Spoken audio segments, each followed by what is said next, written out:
Well, hello and welcome once again. It's Tuesday, and it's not summer yet. No, not yet. It's still pretty wintry out there. Actually, it's crazy. I was looking at, actually, when we were in the gym today and doing our interval training cardio at the end there, they were saying something about it in the news. And it said the North Pole surges above freezing in the dead of winter. Stunning science. That is crazy. Crazy stuff. I mean, and they're talking about global warming. What part of global warming is that? The sun won't rise at the North Pole until March 20th, and it's normally close to the coldest time of year. But an extraordinary and possible historic thaw swelled over the tip of the planet this weekend.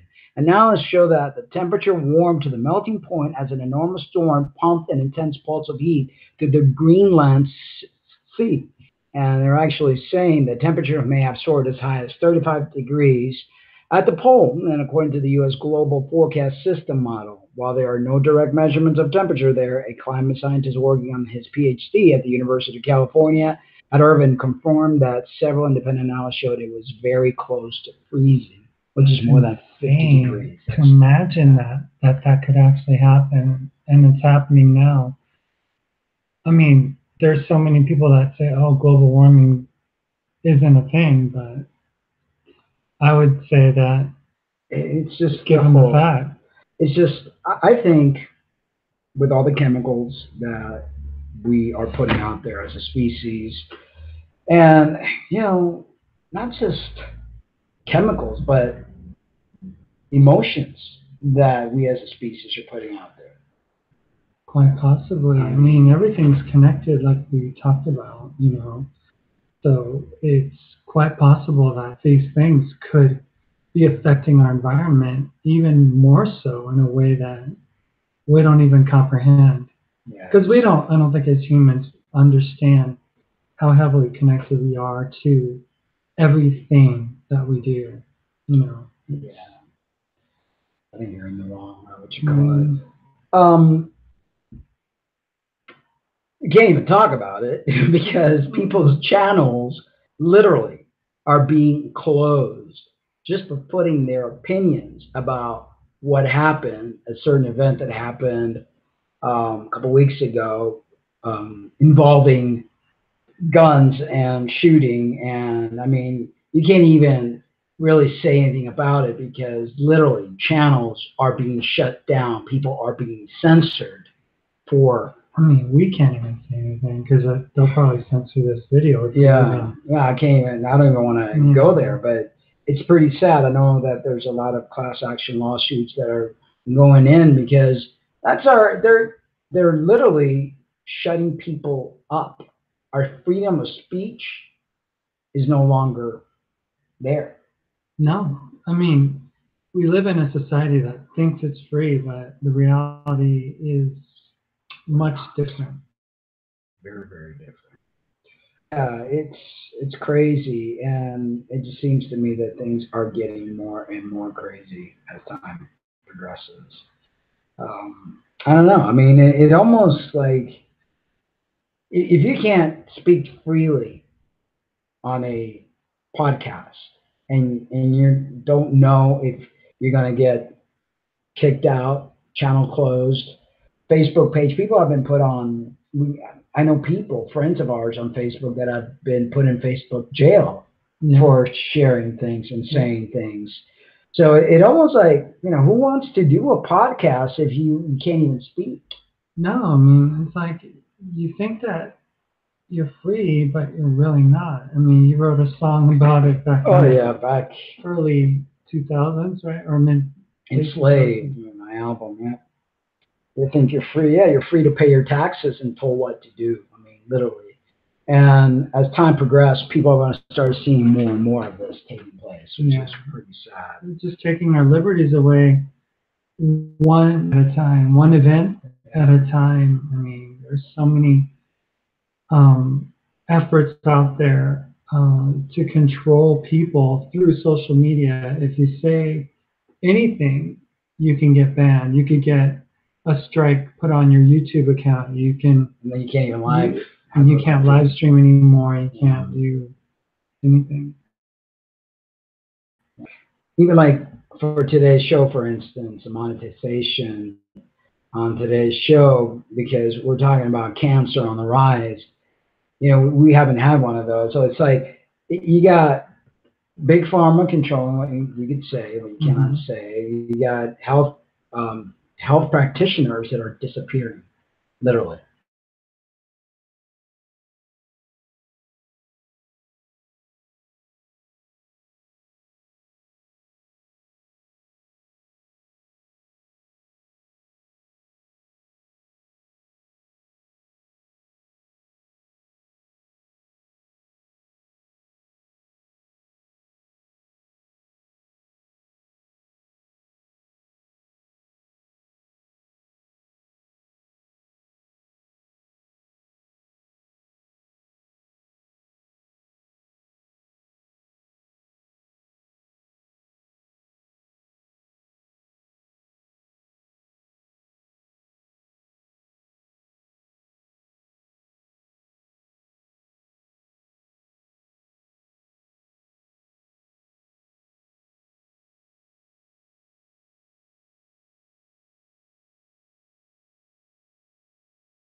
Okay, and we're back.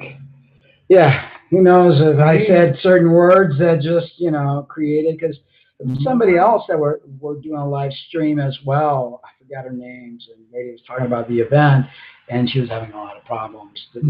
So I'm really debating if this is going to be the last live feed of What's Up with the Cummings. It used to be Real Talk with the Cummings, and then it was Transition Radio. It's not the same world out there anymore to do podcasts, really, unless you're just doing stupid things, feel good, stupid things, crazy camera tricks and funny stuff. So cute puppies and cats. Yeah. It's like nobody wants to talk real issues anymore. They just want to, if you have fluff on your channel, like Gigi Gorgeous or something. Of course, something that could sell something, that you get. And basically that's sponsors, and from Facebook. There was a survey the other day. Facebook was asking, was I happy with their service? Happy? You guys advertise. You take advantage of people's drama to advertise, and then don't give us a cent for it. No. It's all about consume, and it's just crazy. And then you can't even touch upon the real issues because you get penalized. And they take away freedom to just talk. If we wanted to talk about what happened last week, if we mentioned the name of the school or any algorithms. Yeah. So it's like we're being tracked, even though you think you're not being tracked, you're being tracked. Yeah. So it's like, I don't know. So the phone could be tapped. Anything. Anything is possible. So it's like they're trying to do this on purpose to get people not to speak anymore, because they know, they, meaning the elite, the people that run this world, they know that people not communicate via this amazing tool that has allowed people to wake up. So now they're trying to shut us down. And it's we have freedoms that are, back when we had the ability to be able to talk, and now it's like you can't. It's crazy the amount of channels that have been. Who's that? Misa Imans. Hey, hello, Misa. You can't speak freely anymore without the repercussion of being shut down, given a strike against you, or having your channel closed down completely. So what's the use of having a channel? What's the use of having a podcast if you're going to speak? Because one of the things that I ever created a YouTube channel back in 2006 was to speak my mind. you know, and I was trying to wake people up even back in the day, and now things are so apparent, and a bunch of people are finally waking up, but now the elite are afraid, and because they're afraid, they're like knocking channels down, and I mean, it's just crazy the stuff that's happening. So anyway, Yeah, so I mean, that's why we kind of decided not to talk about issues and stuff on this show because, there's so much that can get us into trouble. So it's yeah, like almost like we live in China now. yeah, oh, it is, We live in North Korea, yeah, in the sense of what we can and can't say. So as long as we keep our show, talking about things that aren't going to general public to want to rise up and do something about changing, things, then we're all good. But as long, but I'd rather not we because do. I can't be the status quo and just get along to get along type of thing. So I mean, if I want to make a video about veganism, how I feel about it, and or whatever course and things that are happening in life, I think that's what I'm going to start doing from now on. And when we go out somewhere and we wanted to, because I mean, this whole platform, has totally, I mean, just you feel like the walls just keep closing in and closing in, and it just, what can you speak about without? And they used to have really cool tools that you could utilize. They have these third-party tools that people could, kind of like partner up with YouTube and give them these cool little title things that Yeah, you could do. You could do like chalkboard and all these other things. And now you can't do any of that. it's like you can't even do It's not even, the title no, anymore. not anymore. It's like they're taking more and more things away. So, I guess they really don't want people to make videos, and I hope that the YouTube community rises up against this tyranny, because it's tyranny. It's complete tyranny. It's your freedom of speech being taken away. It's it's your creativity being taken away. It's As wrong. yeah, It's wrong. It's not right. This isn't the America that Hello, is Dean. advertised. Yeah, it's not. We're in Nazi Germany right now, literally, and everyone's fighting against each other. And God, who was it? There was this, like, I forgot the name. We watched this video. A big channel, a lot of viewers. I mean, we're little fish, but some of these big channels are literally being penalized and shut down. Yeah. And that's crazy because they're speaking truth, because they're creating awareness, and they're questioning what happens in the world, which, it's like one big TV production. Mm-hmm. I mean, and all you have to do is really put the puzzle pieces together. And again, I'm not mentioning the name because these algorithms will pick anything up and they will just give you a strike, or they'll just close your channel down. So, it's Take away. Well, we already experienced like last year towards the end, we were getting a lot of our videos demonetized. yeah, And it was like they were like going through with a fine tooth comb, like the IRS or something, yeah, going through our videos and yeah. stuff that you had up for Years was yeah. demonetized or was rendered. What one video that you did? What was it? That music video that you did? It was like the Love Train. Oh yeah. Remember that? It was like, it's like, what? well, it's just crazy. Why would that be demonetized? And yeah, that was being demonetized. So it's like, it's really no fun. I mean, I've been doing podcasts since 2006 and the show since 2012. And frankly, there's no motivation. There really isn't, because I feel like, okay, YouTube is using us to make their money. But then at the same time, they're putting all these boundaries, and they're like, you can talk about this, but you can't talk about that. And it's like, okay, well, I don't live in Germany, and I don't live in Cuba. It's a communist country. So my parents risked themselves to come to this country back in 1969, and this country is just becoming just as bad as any communist country. Teen has an interesting point that we've said before. She says, I'll never be told I have cancer because I don't seek a doctor's opinion. Exactly. And part of the show, today's show, actually a lot of what today's show is going to be about is cancer on the rise.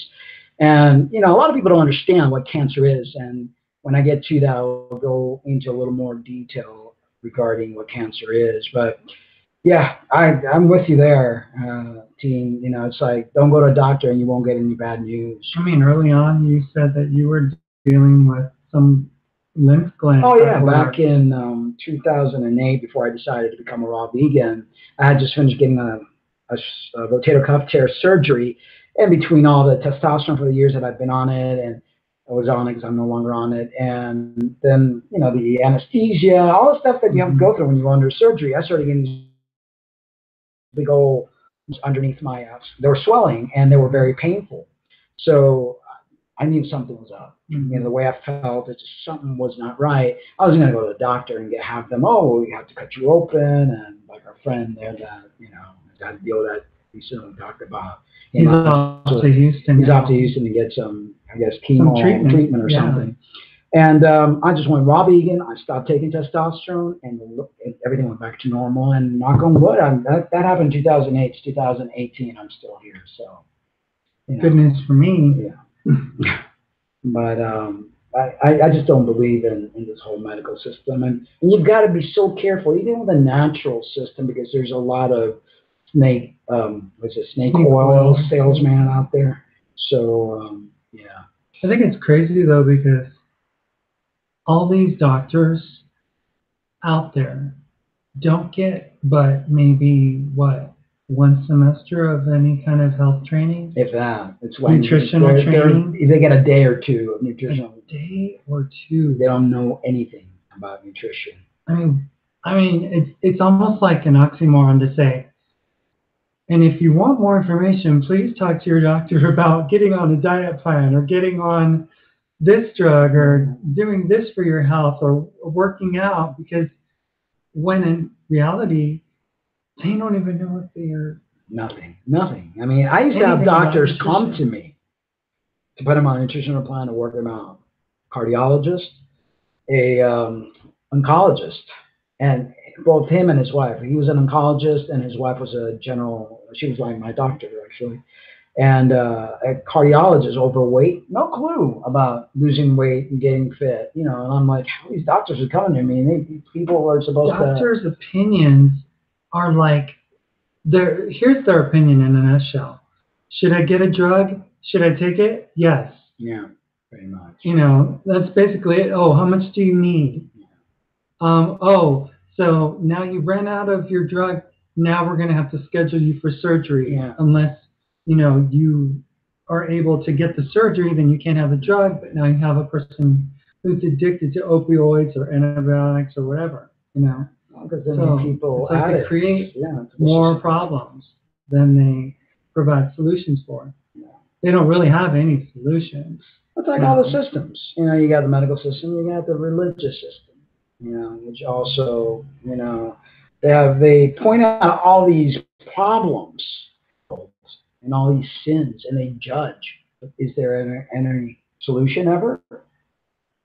I mean, there really isn't. Well, the solution that they point at is living right and, you know, living a life that you will be free from judgment, you know, free from damnation. That's kind of their solution. So it's like the most massive deferred Christmas club shopping plan at Kmart that you can get. Pretty much. I mean, and again, you know, no judgment. Everyone's entitled to believe what they want to believe.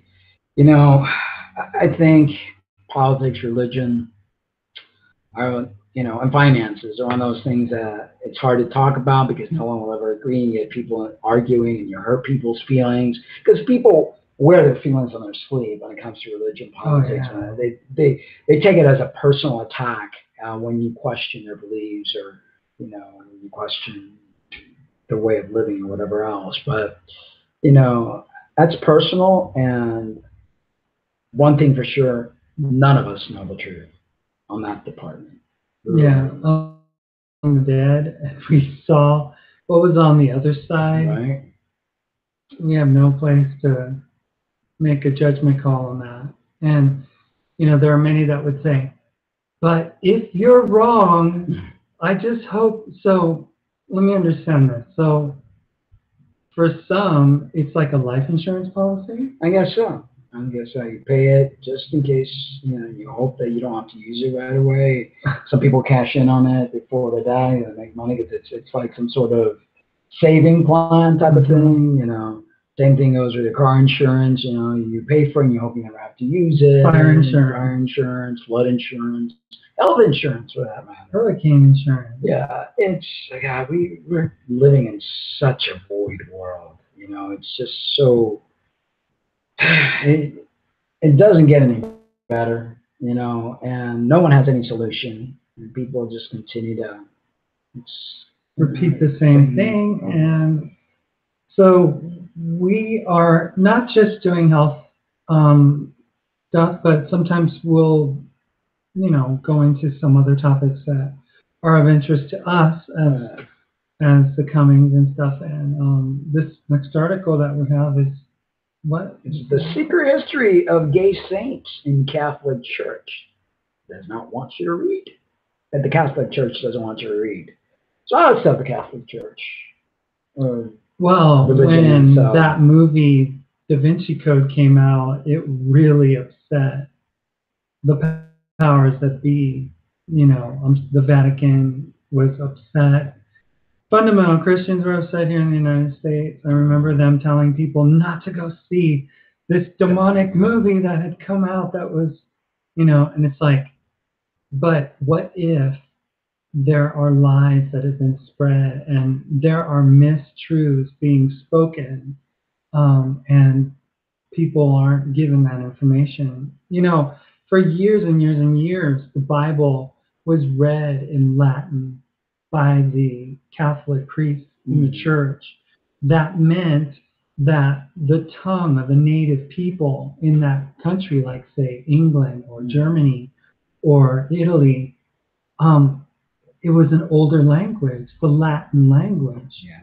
They couldn't even understand what was being said. It was like Rexus Domini Dominicius Somoso, and like the people are like, but they don't even know what's going on. No.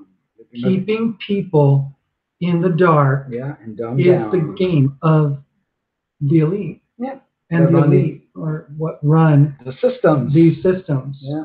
Organizational systems like the Catholic Church, Protestantism, politics, everything. Corporations. Everything. Yeah, and it's just, now with this internet, more and more people are waking up and are seeing things, and I think they're scared.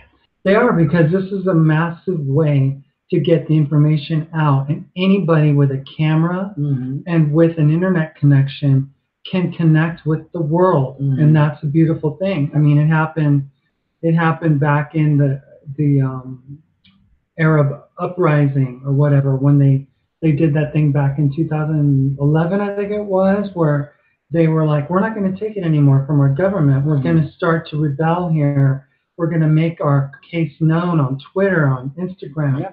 And they got out there and they spread their message. And, people that are trying to talk about the incident that happened 3 weeks ago with, bang bang type of thing. Can't even mention the name, but closing Twitter accounts, YouTube accounts. I mean, talk about bullying. I mean, people can't have an opinion.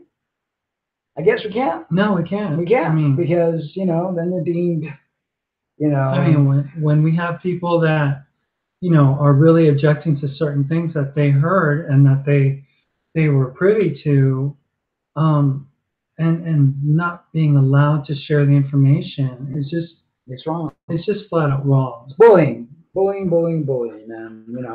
what can you do? Anyway, some people think you can't be gay and Christian. What better way to prove them wrong than with a list of LGBTI, I guess I stands for intersex, saints. The Catholic Church doesn't want you to read this. They're deliberately erased many gay saints from official lists, and we have to admit it. And we have to admit it is difficult to find hard historical evidence about most saints. Many of the stories about them are little more than legends. But if you start looking, there are lots of LGBTI saints and martyrs. Here are just a few of the most famous. Saint Joan of Arc.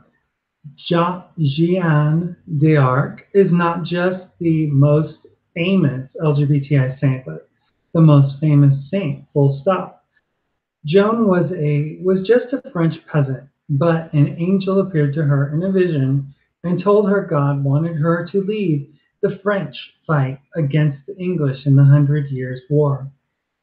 She persuaded the French Prince Charles to let her lead his army. Even though she had no military training and dressed as a male soldier, she achieved momentous victory over the English at the city of Orleans, I guess, in 1429. It has nothing to do with I don't know. It must be the original Orleans, because New Orleans is new, right? Yeah.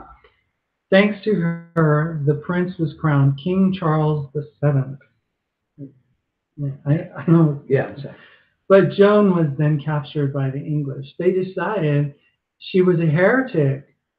Of course, they used religious grounds. And a witch, and burnt her at the stake. She was just 19 years old. Some refused to accept Joan was LGBTI. Was she a trans warrior? Or did she only cross-dress in male armor through necessity? Either way, she would be part of our gay, trans, and gender fluid family today. Likewise, the same people who claim she was a virgin admit she liked to share her bed with other young women. And that sounds pretty lesbian to us. Yeah, but it's like hush hush, don't ask, don't tell type of thing.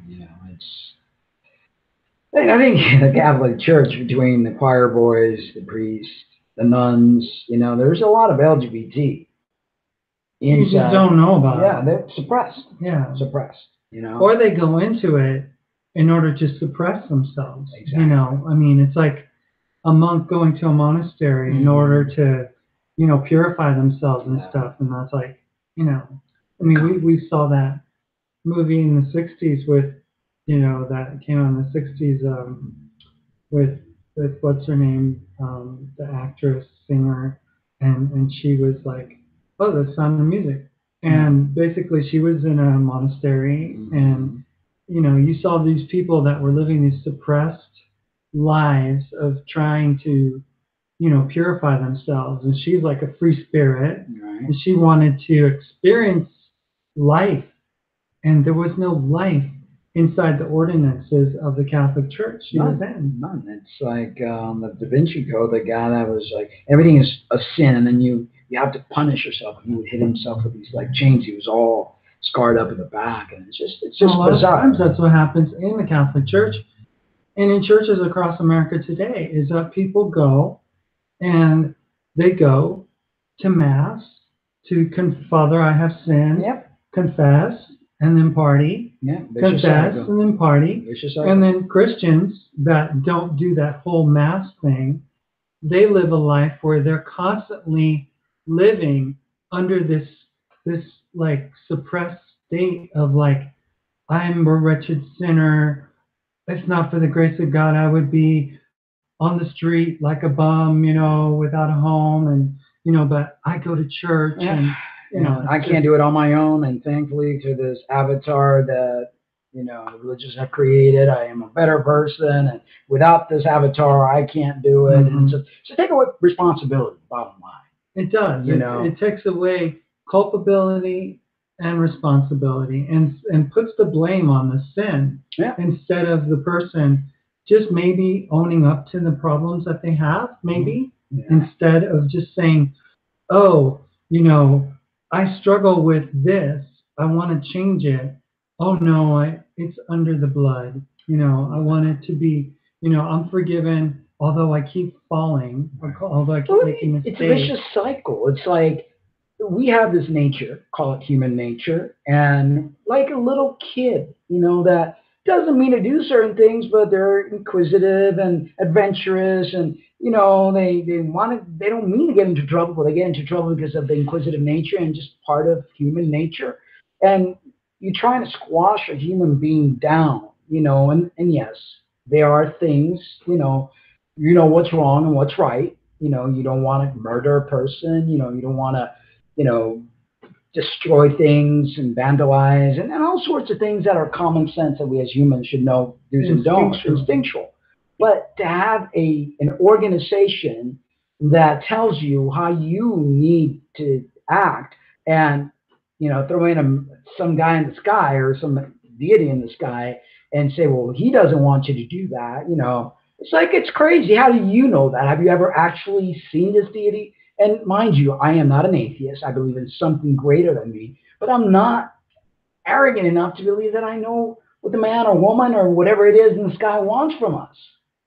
Yeah, I mean, it's just another way for a world system to control a large group of people. Yeah. I mean, that was the plan that Constantine had when he first, made Christianity into a religion of the main religion of the Roman Empire. He knew that if he could tie all these faiths and religions together under one deity and take away the holiday from the pagans and others celebrate it and stuff, and then to bring it all under this Christian umbrella, then he could really control the people. Because now you're not just accountable to the Roman Empire, you're accountable to some unseen deity in the sky somewhere that's looking down at you, and you're like, oh my God, like I was when I was a kid. If I go to a movie and God comes back, I could go to hell. It's just, It's crazy. It's crazy. Anyway, Saint Wilgefortis, or Wilgefortis, something like that. Legends say that Wilgefortis was the daughter of a king in Portugal who took a vow of chastity. When her father tried to force her into marriage with the king of Sicily, she prayed for help. God saved her by giving her a beard, and the Sicilian king refused to marry a bearded wife, so she is a trans male saint.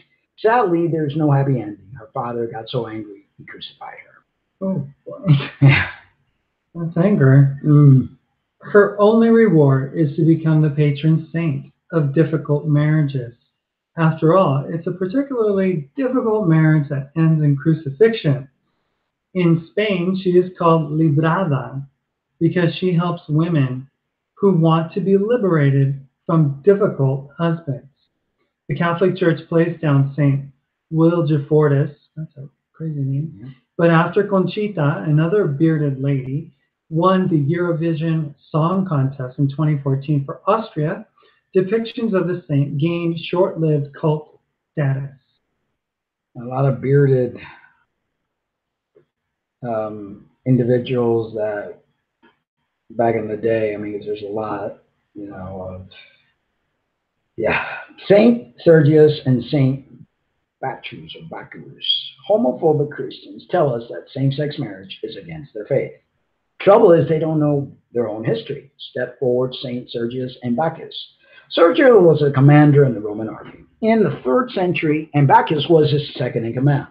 They were referred to in the earliest criteria of their story as erastai, the Greek word for lovers.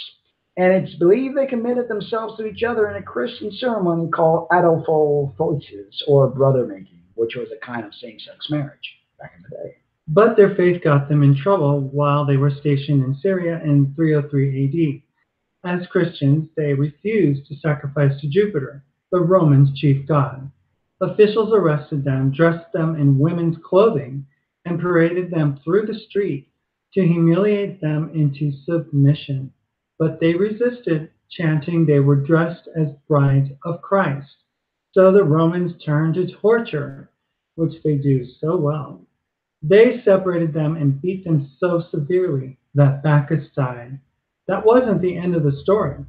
That night, Sergius had a vision. Bacchus appeared to him in a soldier armor and with the face of an angel. He urged Sergius not to give in, saying they would live together as lovers forever in heaven. It's a unique martyrdom story because martyrs are always promised they will be with God in heaven, not with their lover. Over the coming days, Sergius was tortured and finally beheaded. Christians honor them as saints right up until 1969, the same year as the Stonewall riots. The Catholic Church stripped them from their official list of saints, perhaps to starve the emerging gay rights movement of their power. Okay, so a historical note on gay saints. To historians, we would point out there are around 10,000 Catholic saints, though there is no definitive figure. By any impartial standard, some of them are bound to have been LGBTI. To Catholics, we would say that you accept a saint's sanctity on the basis of faith, not scientific proof. So why would you not accept their sexuality on the same basis? I think it's interesting talking about, people that were martyred and all that. Recently, um, the guy who was known as America's Pastor, Billy Graham, passed away at the age of 99. And at this time, right now, he's in the Capitol Rotunda. What is a man who stood for Christianity and evangelizing the world doing in the rotunda of the Capitol building? I mean, what does that have to do with the United States as a country? I mean, because the United States is not a Christian nation. It's God, the God that we trust in is the God of money. It says it on our dollar bill. So I don't really understand isn't it a conflict of church and state to have a religious figure sitting right now in the Senate? Well, that kind of makes you wonder, like this new bill that's been passed, that now in every classroom there has to be a sign that says "In God We Trust." It's already in the dollar bill in the back. That was the state of Florida only. That was the state of Florida only in the state of Florida, but that was while those kids were protesting. Right. That lawmakers went and voted for this law. Right. But I think they're wanting to make it. Some other state have voted into it in the Senate or something. I don't know. I'm sure other states have. Yeah. It's, crazy stuff. Anyway, there's nothing more crazy in the world than this Confucius nutrition paradigm that they try to get all of us to follow. Go low fat, go high fat, eat meat, don't eat meat. Taken away from your own knowing, your own internal beacon that tells you, hey, I shouldn't be touching this food. Like those burger commercials or pizza commercials or, big pharma commercials. I don't know about you guys, but I'm getting really sick and tired of the Reba McEntire KFC commercial.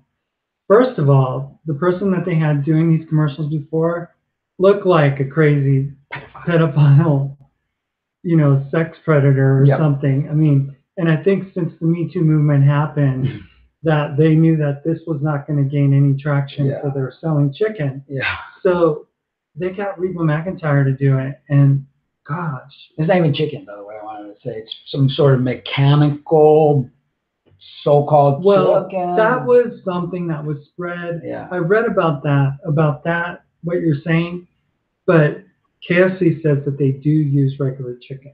So, I mean, they say that the chicken that they use, they've been altered to the point. But I've looked at that article. Yeah, because, I mean, Snopes had it on and said that it wasn't. Snopes. No, but other ones said that, But still, regardless, it's fried. Yeah.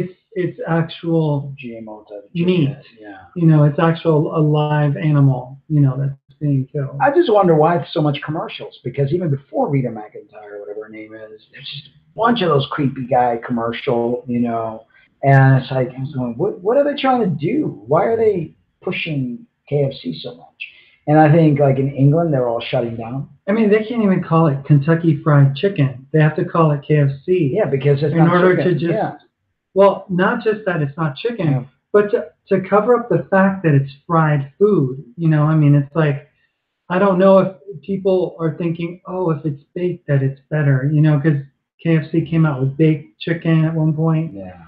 But KFC doesn't go by the name Kentucky Fried Chicken anymore. Because they can't use that for whatever reason. It's crazy. Anyway, all this chicken and all this steroid-filled, hormone-filled, antibiotic-filled stuff that people are consuming is causing a lot of cancer. And talking about cancer, chemotherapy found to increase the number of tumor cells circulating in the blood, spreading it to previously unaffected areas. That's crazy. You go in there to get cured and you come out worse. I know my dad, and it reminds me of my dad because he went to get chemo. He had a radiation treatment down in Los Angeles, and towards the end was getting chemo, and he was being told that he was going to get better. The doctors kept on saying, "We'll just go through another round," and gracefully, graciously, he didn't lose his hair, but still, it was one of those things where you would go into the room, and it was like this collection of armchairs that people recline on. They sit there for like 40, 45 minutes and stuff while the treatment's being done. And there's a bunch of people, in that room. And when he came out, one of the times, he had an added bladder bag put on for his kidney that was failing, and it was just like he was being told something, but what was happening was not what was taking place, and chemo is really, I mean, it's like, it's so, I mean, we think about it, it's like so antiquated, that concept of poisoning every cell in order to just get the one bad one that we need to fix. So they kill everything else, and they bring you to a place where you become even more diseased. Because your immune system is like being compromised completely. Anyway, chemotherapy is a pretty scary prospect. A lot of people are convinced by their doctors that its potential that it has, or of its potential benefits, are worth enduring the very unpleasant side effects. Unfortunately, a new study shows that getting chemotherapy before surgery can actually increase the tumor cells in your blood and spread the cancer to other areas. This adds to the growing body of evidence that chemotherapy isn't as solid of a cancer treatment as many doctors make it out to be. And doctors want to say that it is because they know that if they recommend this treatment, they actually get a kickback. Well, if you're an oncologist, you're actually selling chemo. If you're an oncologist, you're making money from. It's like, it's a business. Yeah, it's a total business. According to the study, which was published in Science Translational Medicine, several common breast cancer chemotherapy drugs that are used for treating localized as well as advanced breast cancer actually caused the number of microscopic structures found in breast tumors to grow. This is known as tumor microenvironment of metastasis, TMEM, and it helps invasive cancer cells to break out of the tumor and circulate into the body at large. It spreads the darn thing. It's like messing with an ant hill, all over the place. This is significant because it's usually distant metastasis, which occurs when cancer cells from a primary tumor in the breast form tumors in other parts of the body that kills breast cancer patients rather than the breast tumor itself. And I don't know about you guys, but I've known a lot of people that have been diagnosed with cancer. As soon as they go to chemo, they end up dying. Like 6 months later, I've had several friends that have actually, after they've gone in for treatment, they've lasted no more than 6 months. Again, I go back to my own dad. Back in 2002, he went in for his first surgery to remove his colorectal cancer tumor that was growing. And the doctor went in and he did the invasive operation and disconnected that sphincter muscle.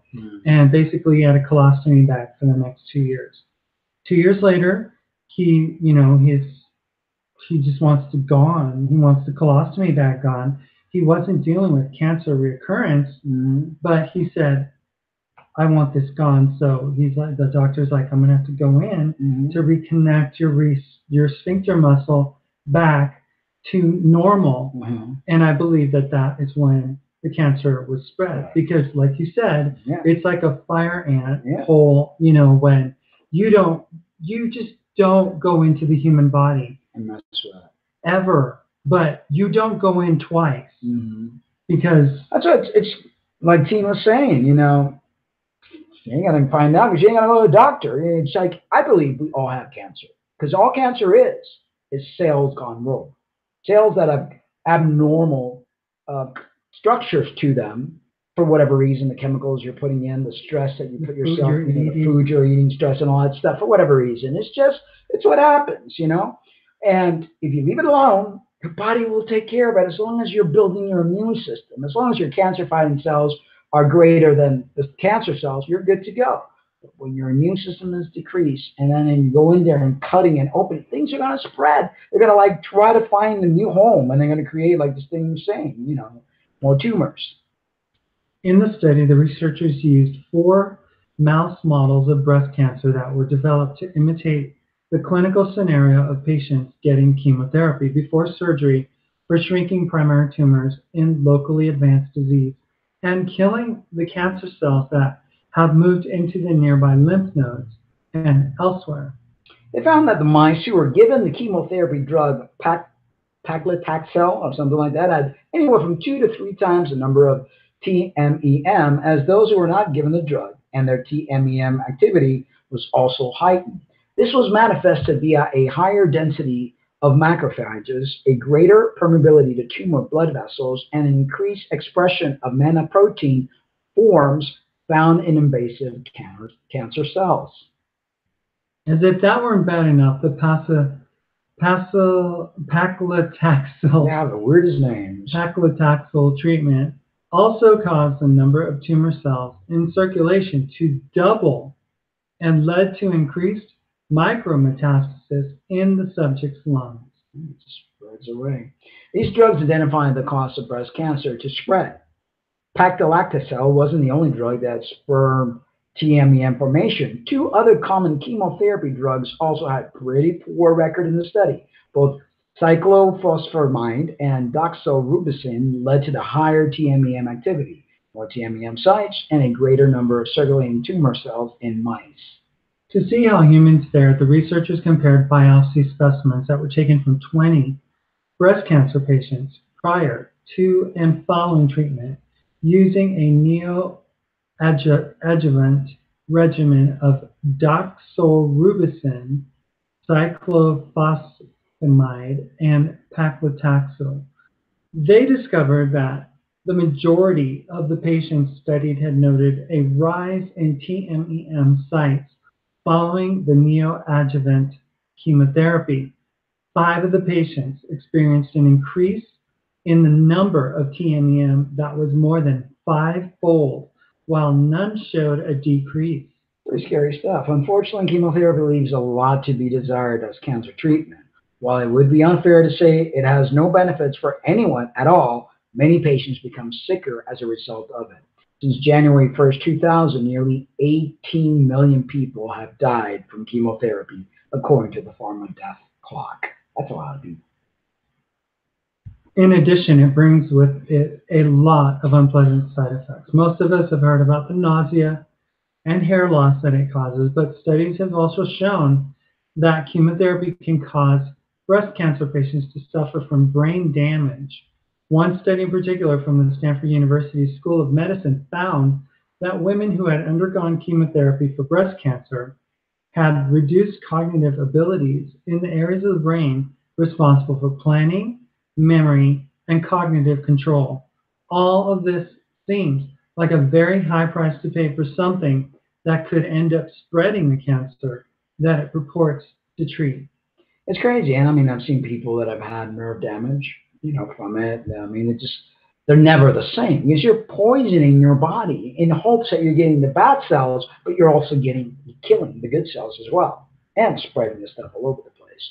Study reveals breast cancer can return years after the all clear. Experts already pushing to keep women on prescription longer. No mention of lifestyle.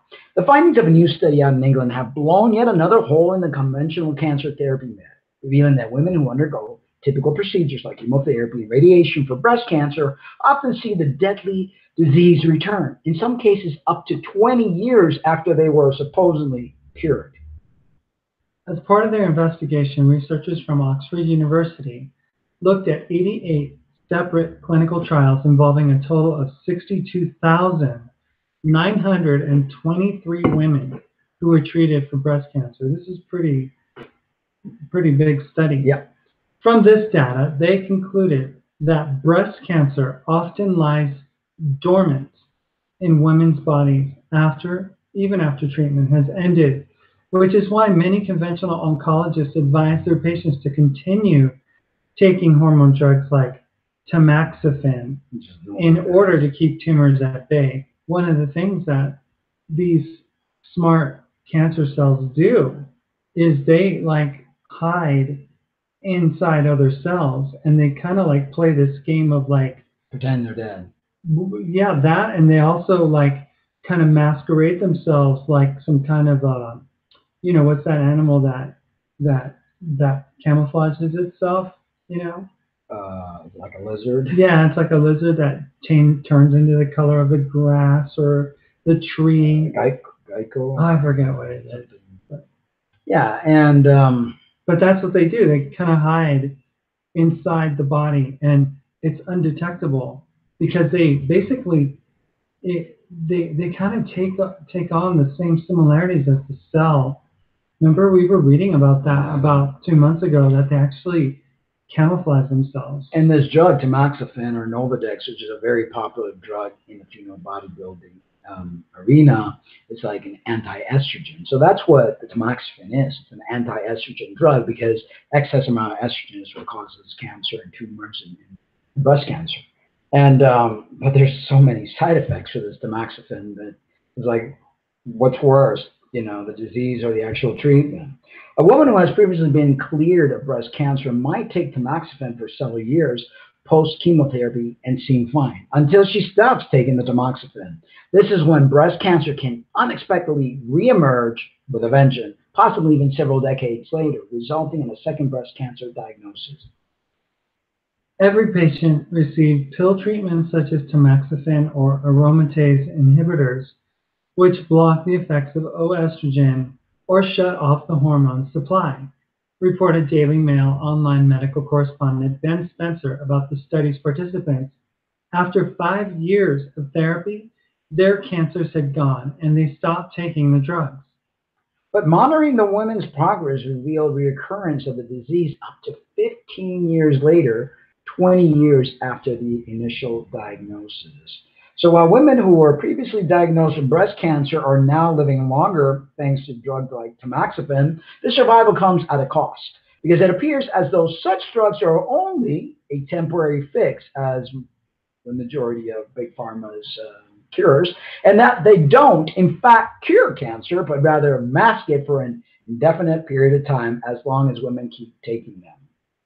It is remarkable that breast cancer can remain dormant for so long and then spread so many years later, with this risk remaining the same year after year and still strongly related to the size of the original cancer and whether it had spread to the lymph nodes, stated lead research Dr. Hung Chao Pan about the findings.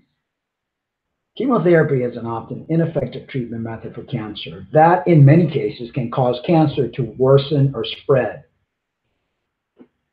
Crazy stuff. Cancer industry continues to keep women in the dark about the cancer preventative benefits of healthy diet and regular exercise, which is the way, the true way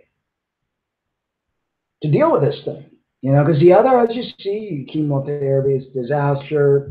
The drugs to decrease, the amount of estrogen or estrogen in your body, that doesn't work, because then you're going to take these pills, and these pills come with a massive price, and they have a lot of side effects. So, okay, so you're keeping your cancer at bay, but what's happening to you? Tamoxifen can make you blind. Tamoxifen can do all sorts of different really bad things for your body. And I know, because back in my bodybuilding days, I dabbled with some of those Novadex, and I had to stop because it makes you feel like shit, pardon the French. Well, the fact is that these pharmaceuticals and doctors, they don't have any incentive to want to make you feel better by using food, because there's really no money in it for them. Yeah. It's not a profitable business plan for them to say, you know what, why don't you take a dose of tomatoes and a dose of grapes. Why don't you use this particular herb, because they don't make any money on it. And the medical industry sold its soul to the pharmaceutical drug companies a long time ago, and they work hand in hand together in allowing Americans and people of the world to be sick, and they made a pact and said, we'll treat your sickened people, the sickened people by these pharmaceuticals, and it's like a win-win for both. That's why the medical industry today is a massive business, and that's why the industry to get into is medical, because I mean they know that they're going to have guaranteed patients. I mean, pharmaceuticals promise that to them. One would think that such findings would cause the cancer establishment to rethink what it means to treat cancer in the modern age. Perhaps we need something more comprehensively effective than just poison and pharmaceuticals to cure people from one of the most devastating diseases of our time, wouldn't you say? But that's not where the conversation about breast cancer is going at this point. In fact, rather than start recommending that women alter their diets to avoid cancer triggers like plastic, chemicals, genetically modified organisms, and sugar, as a few example cancer experts are now recommending that women simply stay on their hormone prescription indefinitely to avoid suffering and reoccurrence of breast cancer later on down the road. That's the thing. We're talking, when we talk GMOs, we're talking genetically modified organisms. Yeah. That sounds gross, doesn't it? When you hear the word organism, it's like they modified it genetically so that now the genetic code is doing different things than it was intended to do. It's altering your DNA. It's like there's some of it that actually is engineered to blow up, the insect from the inside that's feeding on the corn. Right. And you're eating that, which is altering your same type of organisms. And then you're also altering your own DNA. You're altering your systems completely. And that's why people are getting sicker, not only physically, but also mentally. It's crazy. And we don't know much about the DNA, in our human body. I mean, we only recently discovered it back in the 60s. So, I mean, to say that people are being left in the dark ages with regards to DNA and genetically modified organisms and GMO foods and things like that would not be an understatement, because it is the dark ages right now. We're living in a medical dark age. That's right. No mention of diet or lifestyle can be found in this latest study on the effectiveness of modern-day cancer treatments. Instead, women are likely going to be told to keep on going with the status quo. After all, there's a whole lot of money to be made in peddling poison and pills as opposed to diet and exercise. The same is true for mastectomies, which generate billions of dollars in profits for cancer surgeons, even when women don't actually even need them. And then the testing device, how do you call those things with the breast? Mammogram. That if the breast cancer doesn't kill you, the mammograms will. I mean, it's pouring in radiation. With radiation, it's going to be detrimental to the human body. It's just crazy.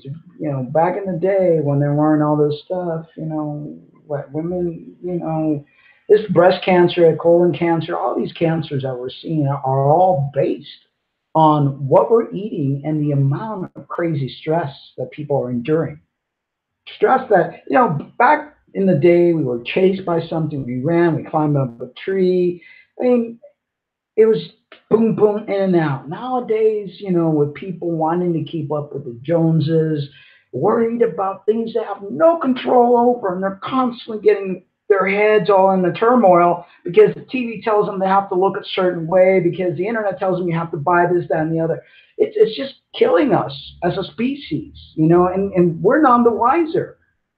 It's bizarre. It's like we don't really need to live under this stupidity. Eat right, exercise, get out in the sun. Don't worry about what you look like or whatever. All these mirrors and all this stuff it's bizarre. And people are getting all sorts of diseases. I mean, we're going to make ourselves extinct literally extinct completely. You know, it reminds me, just recently just thought about this. You know, when they put a mirror out in the wild, Mm-hmm. it stresses the hell out of the animals. Yeah, I it mean, does. the animals, you know, like a cat will like jump back, or Mm-hmm. you know, a monkey will like, you Yeah. know, like freak out, thinking, you know, I mean, it does things in your brain. You're not really supposed to see your image like that. I think that's some sort of like hex that they've created in humanity that made them neurotic and all sorts of stuff. You know, because it's just I mean, it's the not first time natural. Narcissus saw his reflection in the Exactly. water, he went crazy, Yeah, right? yeah, because it just Fell in love with himself. changes people's moods. It just does all sorts of stuff. Anyway, new research finds that MS, which is another multiple sclerosis, one of the many neurological diseases that people are getting because of either vaccines, the chemicals they're putting in their body, stress. I mean, it's just, Negative. yeah, negativity. These are things that are not really there. I mean, you don't hear any natives getting MS, No. cancer. And these are modern day diseases created by modern day lifestyle. And we see it Mm-hmm. at the gym every day Mm-hmm. when we see people that are wheeling around, Uh-huh. you know, doing their exercises and stuff. And Yeah.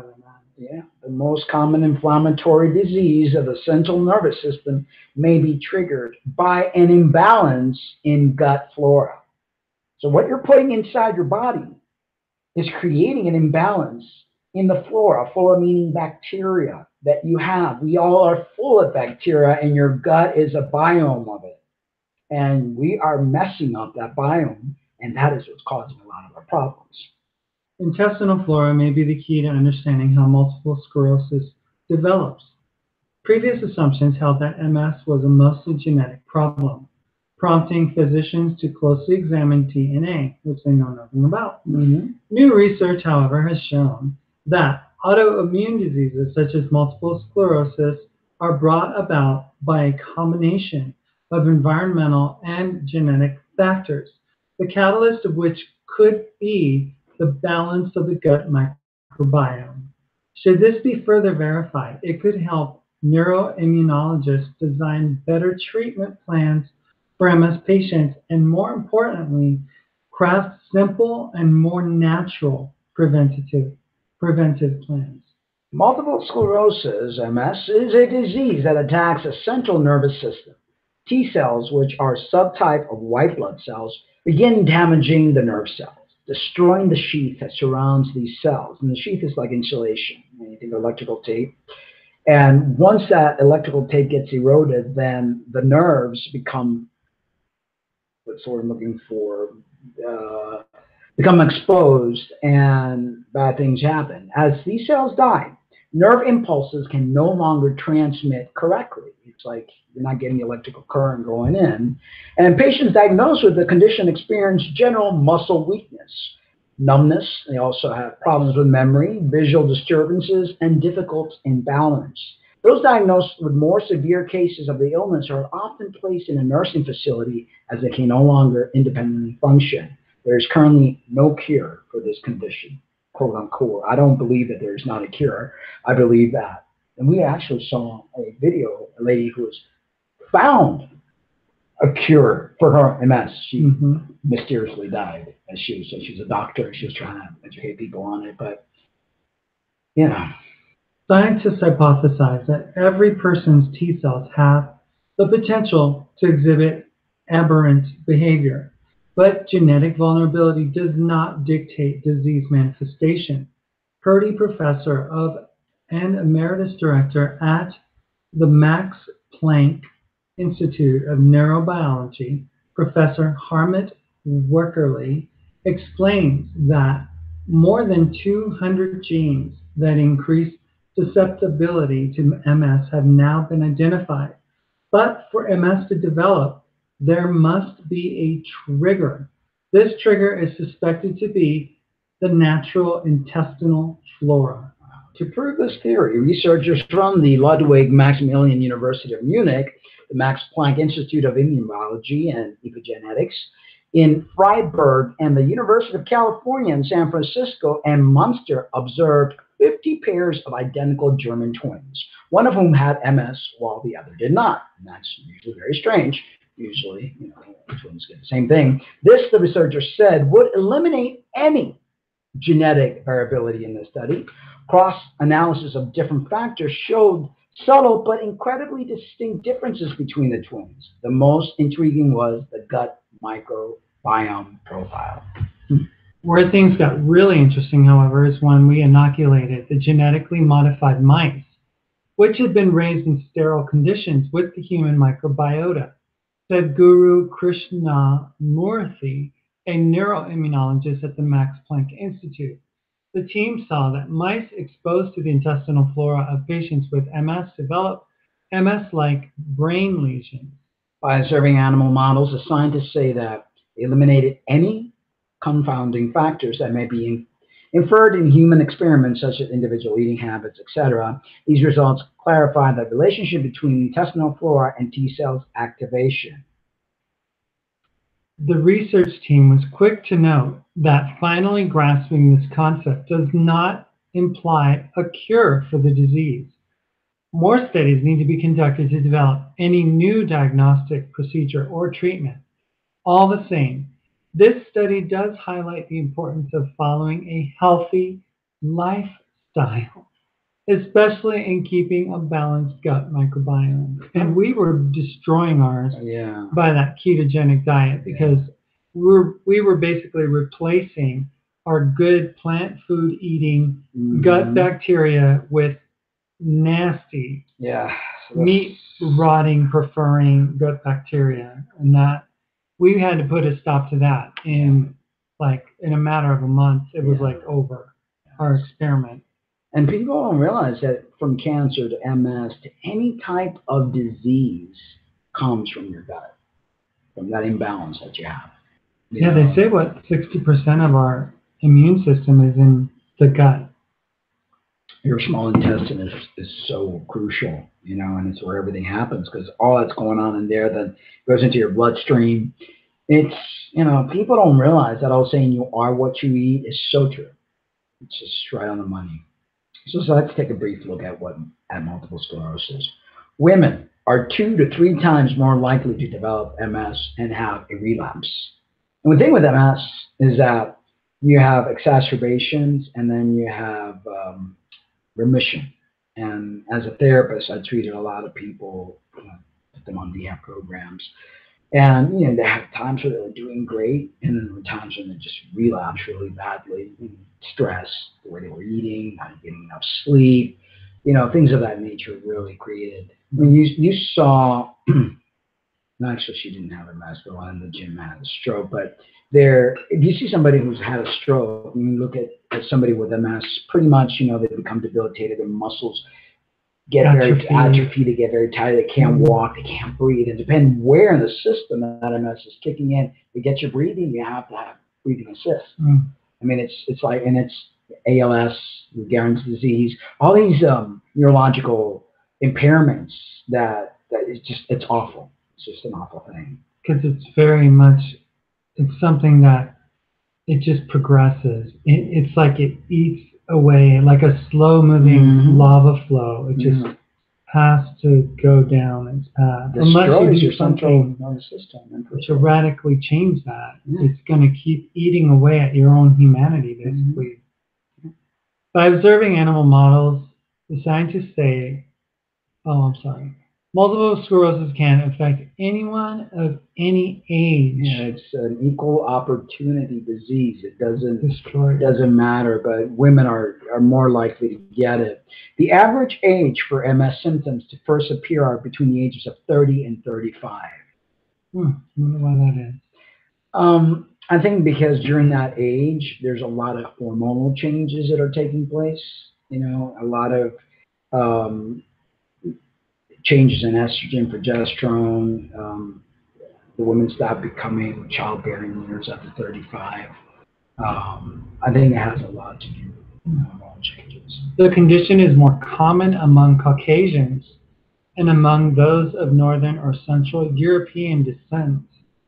And if you think about it, reason being maybe because the diet in those regions or not very abysmal. Yeah, abysmal.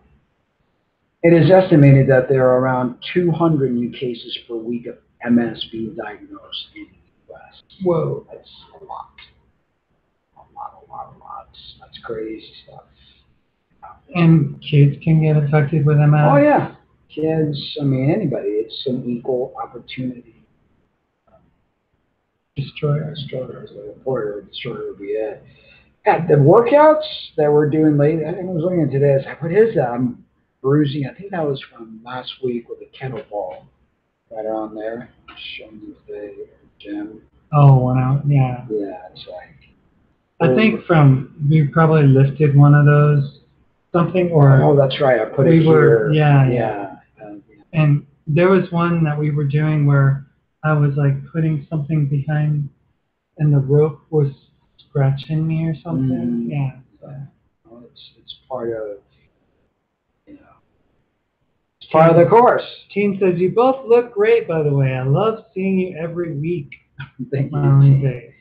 Yeah, it's hard to do this every week. Not because, I love doing it, but I'm so concerned with what I'm seeing. And I don't know if you caught the beginning of the show.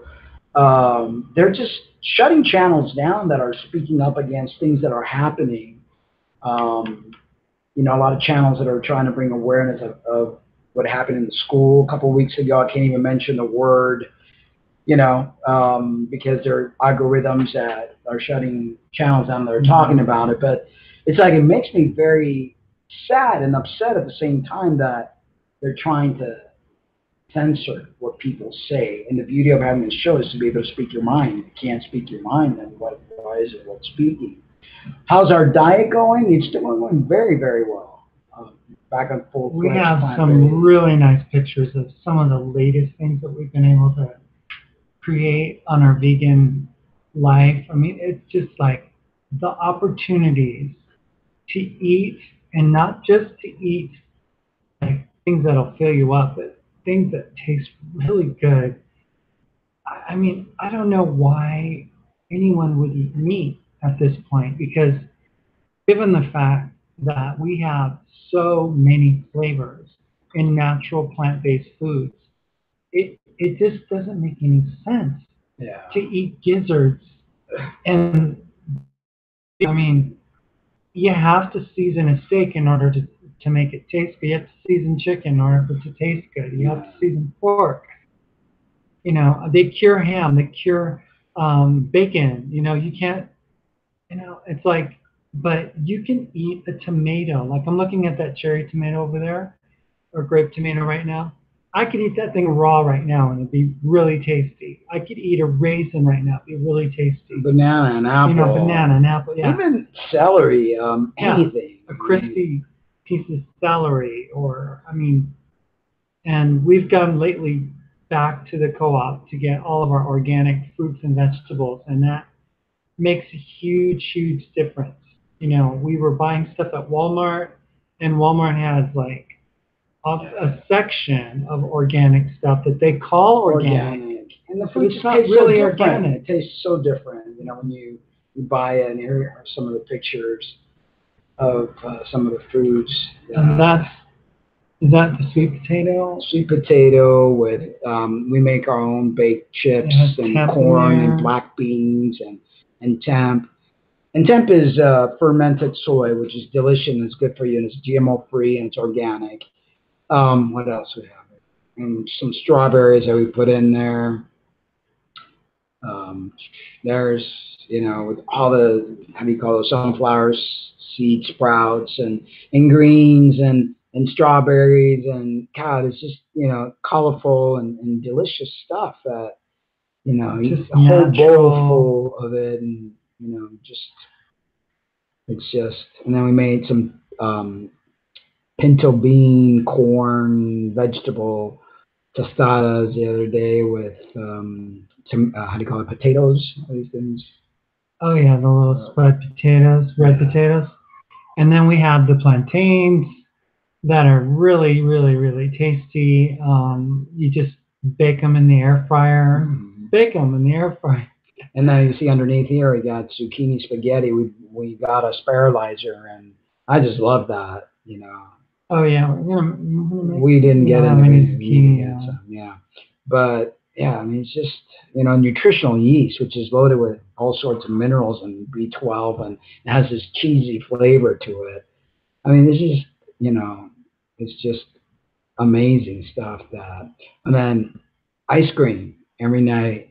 Yeah, different somebody types said of- there was a puppy inside. Yeah, it looked like a puppy head or something like that. You were going for that artistic Yeah. flair, weren't you? Yeah. Oh, you made a vegan burger I don't know if we and a shared that last tostada. week, Yeah. but it's just, gosh, it's yummy food. Really, really yummy food. If we go back to a month ago or a month and a half ago now, we were eating stuff that was like Blech. it was kind of boring presentation-wise. Yeah. I mean, you can't there was make no dead color. animal look, interesting, or Yeah. dead vegetables. The way I mean, people- it's like meat with fat on it. How exciting is that? I remember taking some of these pictures and going, ew, Yeah. that's like gross. I know. I even stopped posting pictures up because of it, because it was just like, Yeah, it just who doesn't wants have. to see that? It's a dead carcass in your middle of your plate. That just, to me, it's like it's like something had to die so that I could eat. There's no need for that. There's so much food out there, And good food. Good food without having to hurt anybody. But yeah, it really did cement the fact that I'm a vegan. I mean, there's just no question in my mind. I feel so much even better. we have some whey protein left over from us. I can't eat it. I mean, the farts that stuff is producing in me. It's not a good thing. Believe me. Sex, stop. Yeah, I couldn't. I was like, I felt so self-conscious about it, and it's like as soon as I stop ingesting that nuclear waste, then it stops. Yeah. And it's like people don't realize what you're putting in there. We probably pissed off the good bacteria that was trying to come back, and then we put that in there. It's like, what in the world? We were killing it with the bacon. Oh my God. The bacon gut bacteria were like, and the eggs. Oh, we were like egging it, egg farts. Egging it. Yeah, it's just eat live food that's gonna love you back. I look forward to eating now. Yeah, it's just like, ice cream, different ice creams every night. We're experimenting putting ginger in our teas and stuff like that. Oh yeah, that stuff is really good. It's got like a little kick to it, and it gets, especially fresh ginger, it's good for digestion, it's good for the gut biome, it's good to prevent cancer, it's good for all sorts of stuff, good for your skin, your hair. I mean, nature has all these wonderful things that you put inside to keep you young. When you eat stuff that's not good for you, you age, you get sick. Mm-hmm. Doesn't take a rocket scientist. People use lemon juice and the juice from a lemon, actual lemon, to just put on their faces, and astringent, clean apple face cider vinegar too, to close the pores up. I mean, it's amazing what nature has already provided for us. Exactly. You get, if anything you put on your skin that you could eat, you could put on your skin, to make yourself, younger and feel better. But to me, the eating it, because you want to heal your body from the inside out. What you're putting in there is changing your cells. Remember, your skin is your largest organ. So this is your largest organ, and then stuff just kind of like, gets changed. All that stuff has gone away. You were getting these little, it looked like Eskimo, what those called? Eczema, and gone. And everything's cleared in your back and all that stuff that was just, I truly believe that when we did that last fast, the body was digging deep. Yeah. And just like, it's like the gut was being cleaned out from because, even though people go to the bathroom every day, stuff gets stuck in the little crevices of your intestine. Your intestine is full of crevices. And there's mucosa lining and stuff stay there. It's like 32 feet long. Yeah, and it sticks to the walls, okay, of your intestine. So when you're doing a deep cleanse, when you're actually doing a fast or any sort of cleansing, detoxification, your skin is going to be the bearer of bad news, So when people have a lot of acne and there's something going on the inside.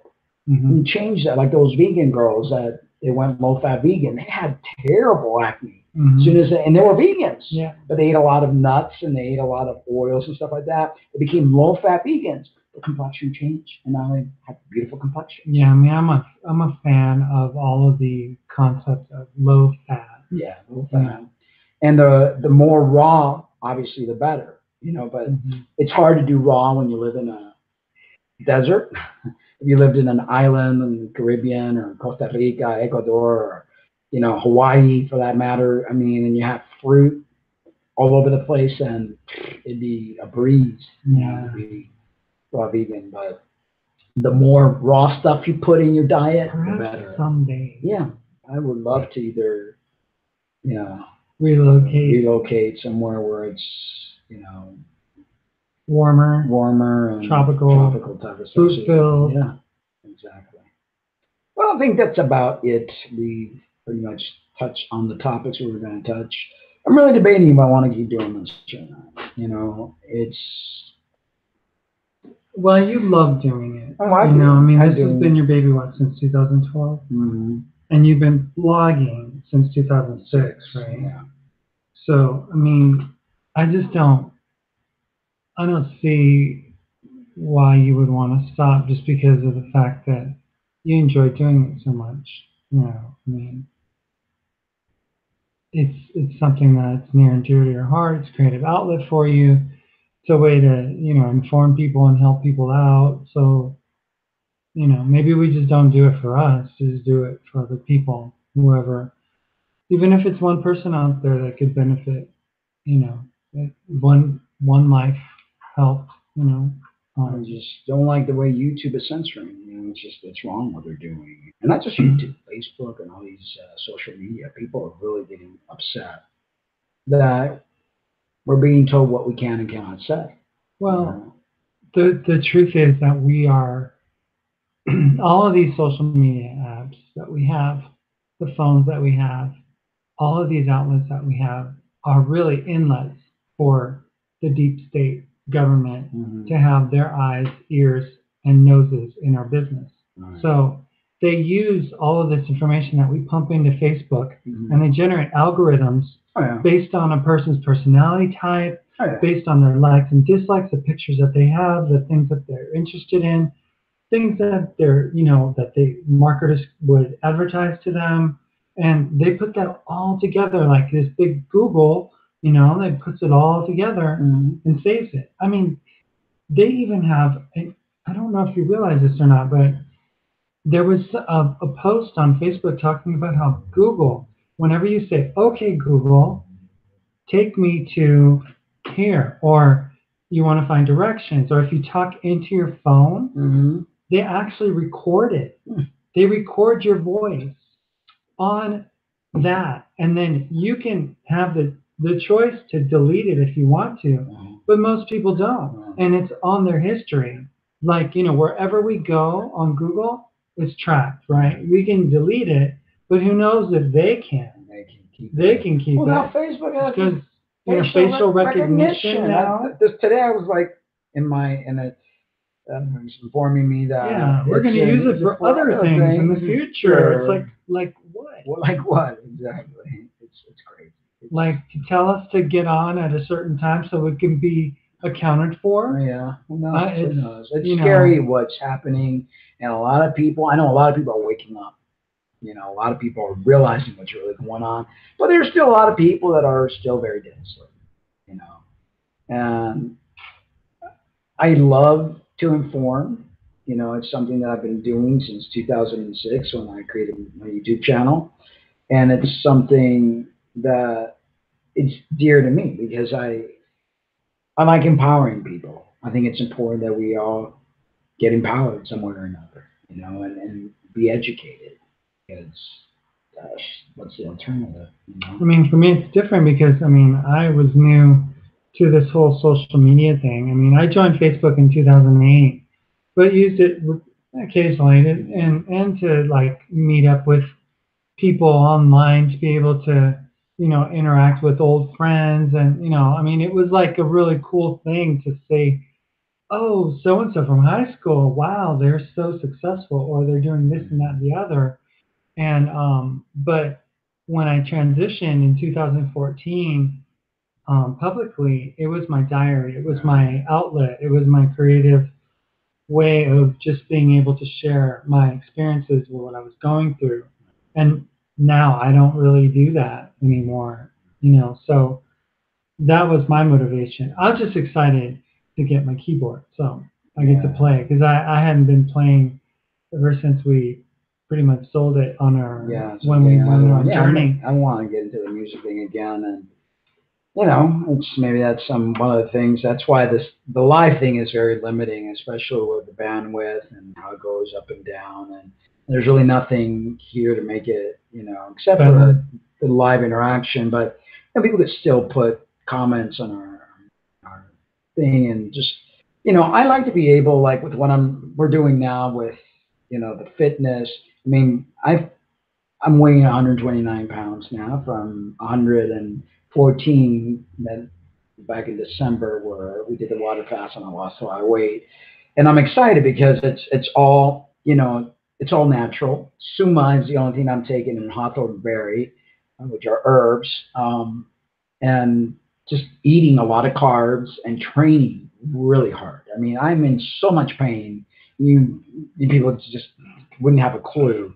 I mean, I'm lifting sometimes more than 3 times my body weight in a lot of things, and it's just I pull this, that, and the other, and I keep going, and I really want to motivate the younger generation and not do this chemically. You could do this naturally, and if you're going to go into the chemical route, which I know a lot of you want to, and that's fine, it's your health and life, but go out, do it for a few years, get what you're going to get out of it, because prolonged taking of anything is not going to make you any more of a man or any more of a woman. Get in, get out, and then maintain your stuff with the herbal stuff. There's a lot of stuff out there, for MTFs that's herbal related, and there's stuff out there for FTMs that's herbal related, and a lot of hard work, at the gym and eating right. I mean, one of the first things that anyone who would be even remotely considering transitioning would be to get your weight in check. Make sure that when you go in to do what you want to do, and to make the changes in your body, that you go in with a healthy body, that you go in with a body that is able to adapt to those short-term gains from the chemical changes and stuff, especially for female to male.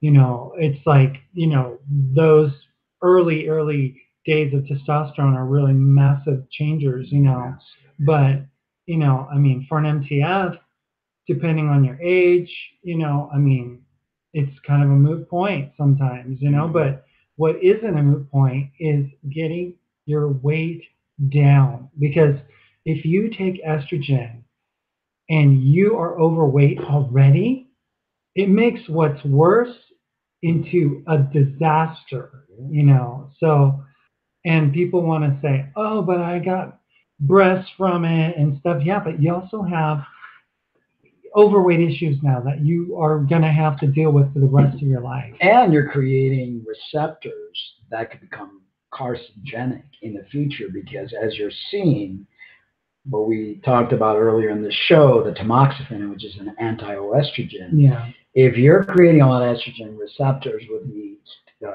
synthetic estrogen you're taking, you are playing Russian roulette.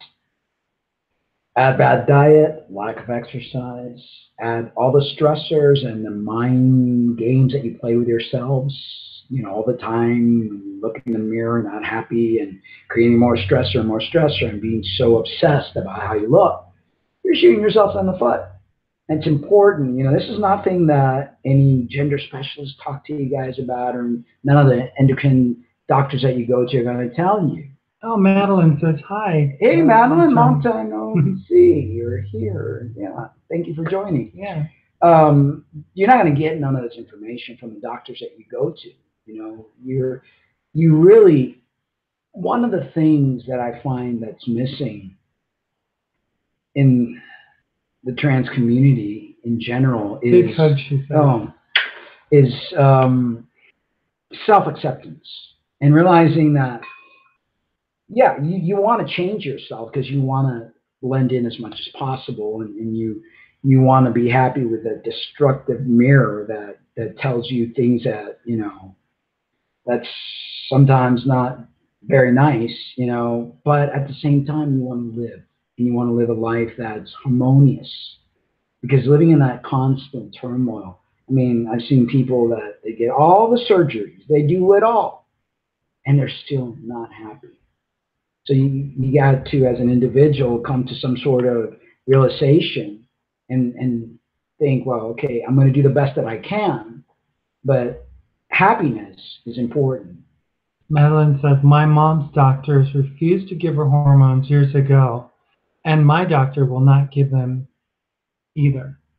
Hormones, synthetic hormones are horrific. They're not hormones. They are synthetic. There's some sort of precursor thing that really makes the body go wacko, and a lot of cancer and a lot of problems. Synthetic means fake, means a mimicker, something that masquerades as something that it's not. It doesn't have any actual components to it that are literally a hormone. It's actually some invention that somebody came up with, to as a substitute. To trick the body. And see, what happens is, your body gets tricked originally. But take this substance for long periods of time, and you are going to have side effects. She says the risk is too much. It's way too much. I mean, if you look at any commercial on TV regarding big pharma, any kind of pharmaceutical, there's always a list this mile long of side effects. Sometimes the side effects are worse than the disease. So what makes synthetic hormones any different? Sometimes. Is there ever a time where it's not? That's true. Because whenever we watch those commercials, they talk about all the benefits that it gives you, but then it gives you like probably 75% of the commercial is talking about what detrimental effects suicidal thoughts there are from taking death. I mean, it's just a whole bunch. She says, I toughed it out. I toughed out the hot flashes and watched my weight. And that's the key. I mean, a lot of times, a lot of the hot flashes comes, like I noticed that when people drink, hot flashes increase. I know when I went through my whole, I had everything removed and I would drink, I would sweat a lot more at night. Diet has a massive, effect on it. And then just writing it out, like you said, because there's a period of time where it stops. It's like the body just adapts. And that's the thing. The body adapts, but the thing is that with synthetics, when you put them in, it's like the body's like, okay, fool me once, shame on me. Fool me twice, shame on you. Because you're not going to be able to fool the body again. The body is never not looking like we've heard so many times. And basically, it's like it remembers. It does. It's like if you teach it good things, it remembers those things. Like you want to do a muscle up in the next 6 months. Right. So you're building muscle memory tracks in your brain, connecting educating so that the muscles, you can do these movements that you didn't do before. Exactly. And what happens when we take synthetics? It does the same thing. It builds these tracks, and then it's like the body's like, whoa, whoa, whoa, whoa, whoa, whoa. That's not right. We need to do the right thing. And then whatever that thing that you put in me is doing, I'm going to change it. Yeah. Right? Revenge. Moondog, hi, I can't hear anything because I'm on a noisy public transportation car right now. I will get off at a couple of stops. Moondog. We're getting ready to stop. We started the show at 4, and we're getting ready to end it. But Teen says that she toughed out the hot flashes too. Yeah, and it's like they didn't have none of these synthetic hormones 100 years ago. Our grandparents, great-grandparents, I mean, they all lived normal life without them, so. I don't remember hearing about hot flashes in the Indian population, the native population. I think it's just the actual chemicals that people are eating that causes all of this. So okay, Madeline says, awesome, Teen Eldridge. My mom told me it is better way to just tough them out. They they didn't last long. Yeah, definitely. Okay, guys, so we're going to go ahead and call it quits for this evening, and I guess we'll continue doing the show until YouTube gets unbearable, because I hate not to be able to speak about things. Like, I would have loved to have talked about what happened with massive, canyons. You guys know what I'm talking about. Mm-hmm. What happened in the high school in Florida. You just can't talk about it because they shut your channel down. And that just kind of really, it's sad. It's sad to be sad. It is. And silencing someone it's bullying. It's wrong.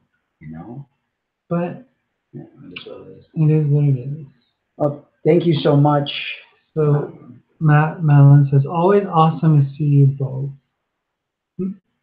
Awesome to see you too, and thank you for tuning in. All right, guys, we're going to go ahead and sign out, and we'll catch you guys next Tuesday, same time, same station.